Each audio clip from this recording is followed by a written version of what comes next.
Bine ați venit frumoși mei gemeni la etalarea despre provocarea și surpriza lunii mai. Vom începe cu provocarea, să vedem care este ea, provocarea sau la ce ar trebui să fii atent în această lună. Avem regele de bâte care am să sară pentru tine ca provocare. Provocarea poate, pe o parte pentru unii dintre voi, poate veni din punct de vedere al unei persoane din exterior sau tu ești provocat pur și simplu să fii o inspirație pentru ceilalți.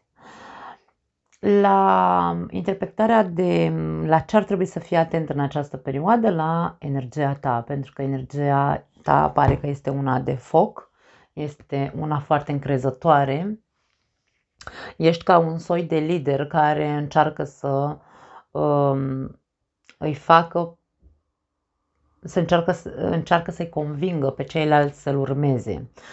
Încearcă să fii atent, pentru că regele de bâte e destul de egoist sau are un ego foarte mare, da? La asta ne referim. Hai să vedem. Pentru că el are foarte mare încredere în el, în forțele lui, în potențialul pe care îl are, e foarte creativ și aici poate fi vorba despre asta. Fii un pic atent dacă nu cumva îți ieși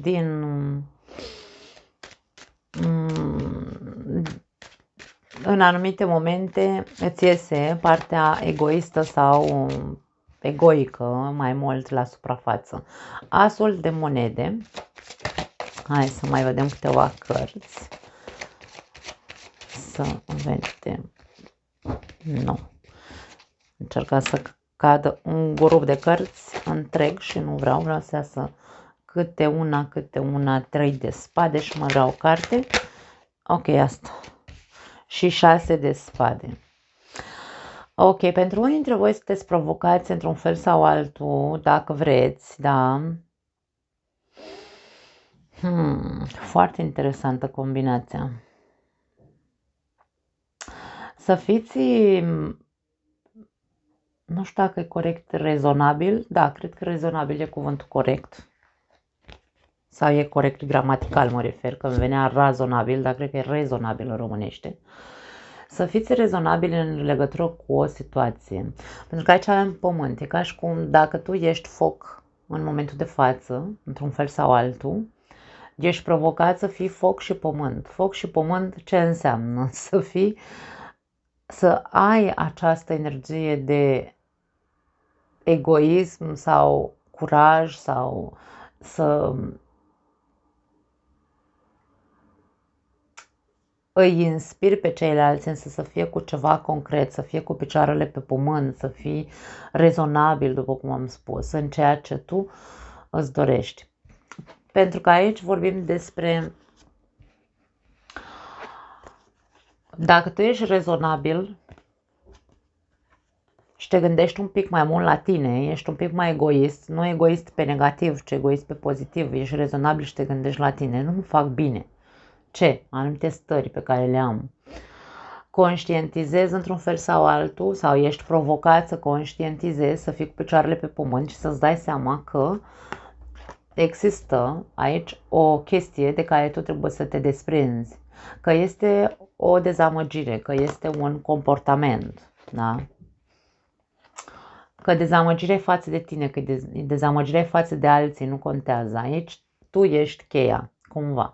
E ca și cum ești provocat să-ți câștigi acea poziție de lider în viața ta, de persoană sigură pe ea însăși, dar ajungi să fii o persoană rezonabilă. Tu poți să ții pe-a ta într-un fel sau altul că ai dreptate cu ceva anume, însă aici nu e că nu ai dreptate. E vorba despre fi rezonabil, nu te uita doar la faptul că eu am suferit sau mi s-a făcut rău și atunci când am suferit foarte tare, eu am devenit o persoană care mă pun pe mine pe primul loc și nu mai sunt rezonabil. Nu vine alt cuvânt în cap. Da? Nu reușesc să aici ca și cum tu nu reușești să fii în totalitate realist. Și poate că la rândul tău faci rău unde n-ar trebui. Și de aia 6 de spade, într-un fel sau altul, vine ca un fel de sfat pentru tine și spune lasă acest bagaj, da? Avem numai spade aici. Ce suferințe ai avut în ultima perioadă care pe tine te-a făcut să devii din ce în ce mai...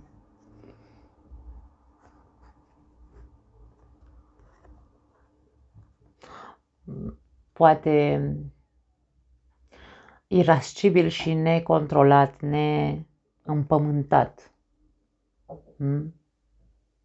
Ce situații ți-au făcut atât de mult rău? Pentru că 6 de spade te invită să le lași în urmă.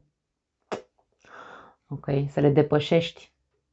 Să ajungi odată la liman, să te liniștești, să ajungi să te liniștești, să cauți liniștea.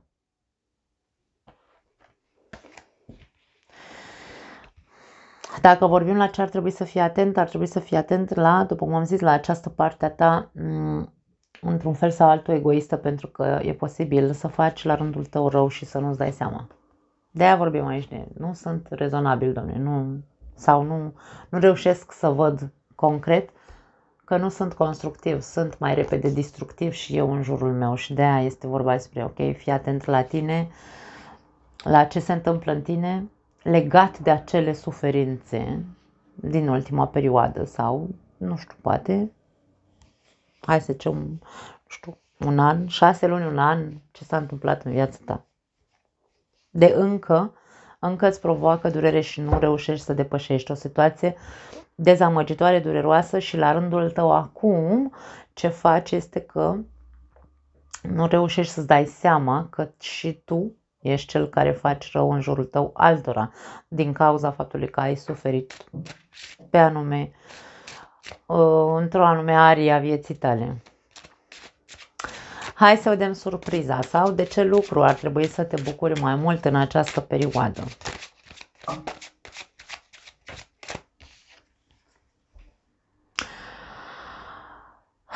Judecata.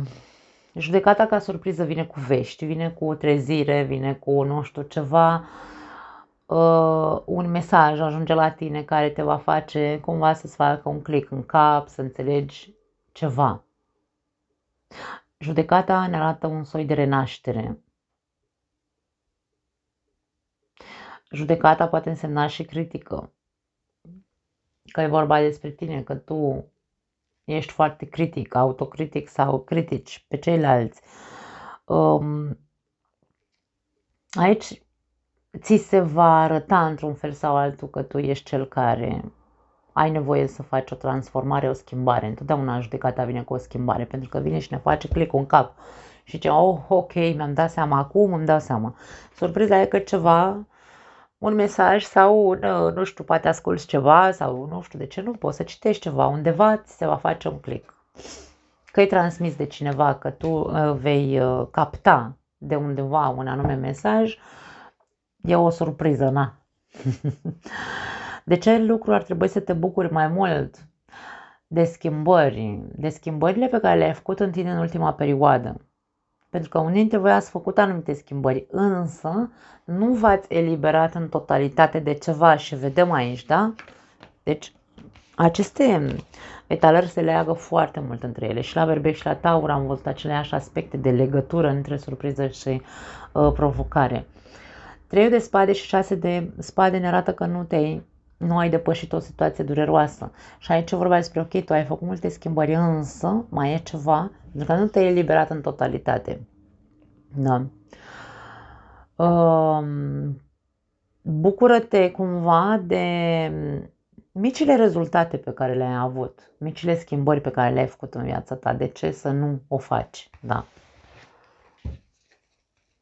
Surpriza poate fi o veste sau niște mesaje iluminatoare pentru tine, ia uite, care îți aduc echilibru sau care te vor face să înțelegi ceva altfel. Cavaler de spade și mai vreau o carte. 9 de spade. Probabil că pentru cei care va face un click în capul vostru în această perioadă,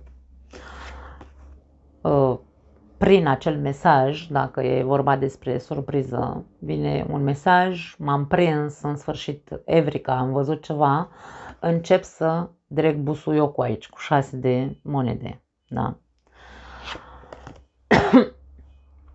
să trec busuiocul și aici vorba despre a trece la acțiune în a rezolva o problemă pe care o ai cu cineva cu care poate ți-ai bătut capul prea mult. Ori tu ți-ai bătut capul cu persoana respectivă, ori ți-ai bătut capul singur în liniștea dormitorului tău în care stăteai și te gândeai și cumva îți făceai foarte mult rău. Gândindu-te la situația asta care abia acum o vezi că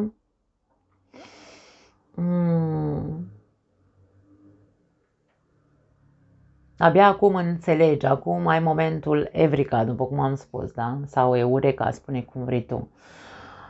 Și aici vorba despre, ok, e momentul să treci la acțiune unde nu neapărat să te duci la persoana respectivă, ci să te uiți să treci la acțiune în a rezolva o problemă pe care o ai, o problemă de anxietate sau de exagerare mentală pe negativ pe care o ai. Pentru că Noul de spade poate fi cartea celui care are anxietate din cauza că face din țânțar armăsar o anume situație în viața lui. Și aici dacă vine o veste către tine care îți deschide ochii și spune ok, Evrika, acum am înțeles ce am de făcut, nu e ok ce am făcut până acum, vreau să mă echilibrez pentru că aici sunt prea dezechilibrat, aici ai puterea să o faci cum? Analizându-ți și rezolvându-ți. Dacă tu nu poți singur, te duci, treci la acțiune, te duci și cauți pe cineva care să te ajute să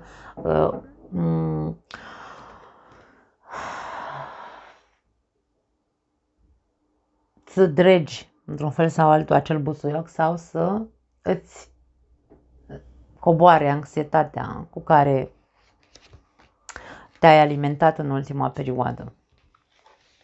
Dacă vorbim de ce lucruri ar trebui să te bucuri mai mult în această perioadă, să spunem așa, și am zis aici că poate n-ar strica să te bucuri de micile schimbări pe care le-ai făcut în tine, care te ajută să fii o persoană corectă într-un fel sau altul. Și de micile schimbări pe care micile sau marile schimbări pe care le-ai făcut în viața ta și ți-au adus un cert echilibru, dar și de faptul că ai reușit să fii mai, nu vine să zic mai tupeist, mai, nu știu, mai... Pentru că sunt și gemeni timizi, dragii mei, nu sunt doar gemeni, eu cunosc, prietena mea cea mai bună din Spania e gemeni. Și nu este o răzvrătită, nu este o agitată, din contră, este foarte așa, da. Și de aia spun că poate că ai făcut foarte mari schimbări în tine și poate că de ce nu a trebuit să integrezi și acest nerv, să nu mai ții în frâu într-un fel sau altul, să mai controlezi furia, da? Aici vorba despre de ce să rup doar eu capul, ia să mai fac, Doamne, și eu. Am învățat aici, da? Bucură-te mai mult de tot ce ai învățat în ultimul an, inclusiv, aș spune, cu judecata aici, pentru că ajută să echilibrezi în tine și acele sentimente de furie, de nervi și de așa, și să fii și corect, da? Adică e ca și cum geamănul, dacă reușește să se bucure de micile rezultate pe care le-a avut în ultima perioadă în ceea ce privește schimbările pe care le-a făcut în el însuși, aici vedem cum încet, încet vei avea tupeul nu să lupți împotriva gândirii tale, ci pur și simplu să faci ordine, vine să spun, să faci ordine în lucrurile care îți provoacă tensiune sau anxietate. Da. Foarte frumos aici la voi. Nu mai am altceva. Nu mai mi-atrage atenția altceva ca să mai zic o altă variantă. Vă pupăcesc. Ne vedem, dragii mei, data viitoare. Ciao!